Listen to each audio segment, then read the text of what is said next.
ဘိုက်စားတယ်တော့အသီးနှံလေးတစ်ခုခုစားခြင်းနဲ့တွေးပြီဟိုမှာဘာမလဲနားဟာဘာလို့လဲဒါစိတ်ဆရာမဟုတ်ဘူးကွာဒါလေးစိတ်တော့ပတ်စံပေးဆိုလဲပေးပါမယ်တော့ရှင်အတီးကဘလောက်တန်လို့တော့ဟာဒီဘဲကတော့အသီးမဟုတ်ဘူးဟာဟဲ့မင်းကလိုက်မလားငါလည်းလိုက်တော့လိုက်ချင်တယ်ဒါပေမဲ့ငါတခင်ကခြံဆောင်ခိုင်းတာလေအဲ့ဒါဆိုနည်းနည်းပပဟောင်ပြီးတော့ဟန်ပြလေးစောင့်ပြလိုက်လေကွာအေးအဲ့ဆိုမင်းတို့လည်းကူဟောင်မင်းတော့အေးပါကွာမင်းကိစ္စလည်းမသေးပါလားတကောခွေးတကောငါကြံစီအခုတော့သွားမိုက်တယ်ဟဲ့ငါဟောင်းတာပြီးပြင်းလား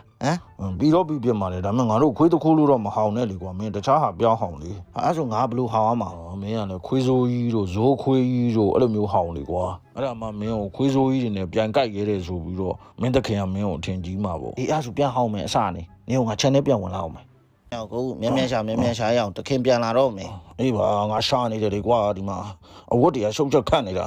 ပြီးတော့ချော်မဲ့ဝတ်တွေကနန်ဆော်နေတာပဲမင်းရုပ်ကအဲ့ထဲမှာရှိတာတေးကြလို့လားတေးကြပါလေဆိုကွာမင်းကလည်းမနက်ကအဝတ်တွေလုံးပြီးယူသွားတာငါရုပ်ပါသွားတယ်ငါတွေးလိုက်တယ်မင်းကလည်းအဲ့ရုပ်မ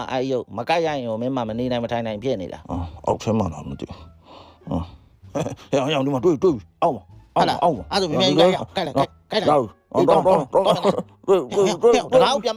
တကားပြန်ပိတ်ခဲ့ဦးတခင်တီးသွားလိုက်မယ်ဟဲ့မင်းနောက်ကလာတာဘာလို့မပိတ်ခဲ့တာတော့